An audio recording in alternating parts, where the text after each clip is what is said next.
Bon, j'enregistre avec mon enregistreur pour les entretiens. Du coup, c'est moi qui me sens à la place de l'enquêter. Ce que tu demandes, c'est assez personnel. Euh, et je pense que ça aurait été même plus facile de le donner à quelqu'un que je ne connais pas. Bon, je sais qu'en disant ça, ça t'intéresse aussi. Euh, Moi, je dirais que je n'habite nulle part, puisque j'ai pas. Je change beaucoup en fait d'endroit où j'habite, entre les terrains que je fais, le fait de changer de chambre d'étudiant, ensuite de retourner chez les parents. Donc j'habite nulle part et partout. Et c'est surtout qu'en fait, j'habite pas une maison quand je suis quelque part. J'habite une chambre parce que c'est le plus petit, la plus petite unité que l'on peut s'approprier rapidement. Et comme je reste pas très longtemps dans un lieu, j'ai pas le temps de m'approprier toute une maison quand j'en ai une. Donc je m'approprie une chambre. Euh, et je me l'approprie principalement en y foutant le bordel. Surtout pas en accrochant des choses au mur. Ça m'emmerde plus qu'autre chose. Euh, Surtout pas en achetant des choses qui sont pour la maison. Euh,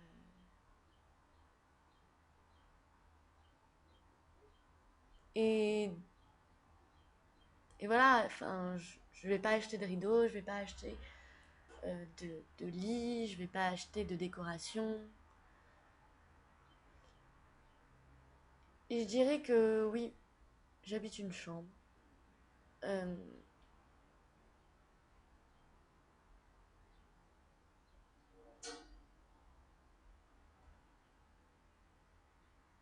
et que pourtant, même si je me sens pas chez moi dans un lieu, puisque j'ai pas encore trouvé mon chez moi, c'est aussi l'espace, c'est-à-dire ma chambre, euh, de refuge. Surtout quand on est dans un pays étranger, qu'on est confronté à des choses que l'on ne comprend pas, et que le seul moyen de se ressourcer, c'est de rentrer chez soi. Et du coup, je reste dans ma chambre dans ces cas-là. Et je fais tout dans ma chambre d'ailleurs. Je mange, je lis, je travaille, je fume. Enfin, pas en France. Et pas tout le temps. Mais en ce moment, oui. Et, et pourtant, donc j'y suis en fait très casanière.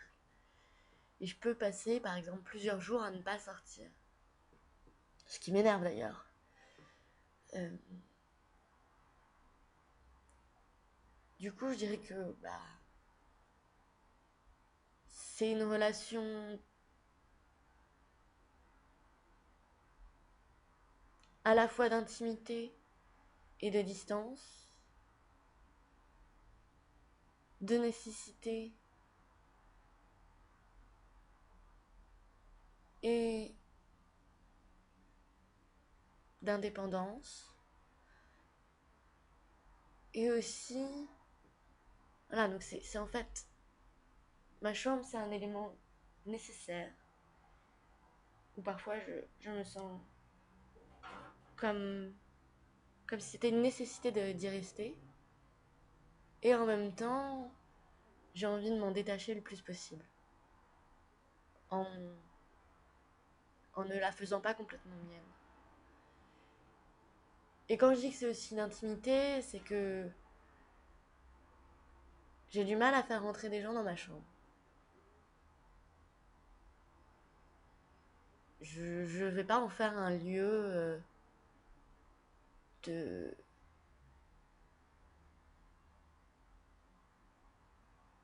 un lieu de sociabilité. Et d'ailleurs, ça se voit. Il n'y a pas de chaise, Il n'y a pas de lieu pour vraiment s'asseoir pour quand les gens viennent. En fait, ma chambre, c'est un entrepôt temporaire, aussi bien pour mes affaires que pour moi quand je dois me ressourcer, même si le temporaire peut durer plusieurs jours.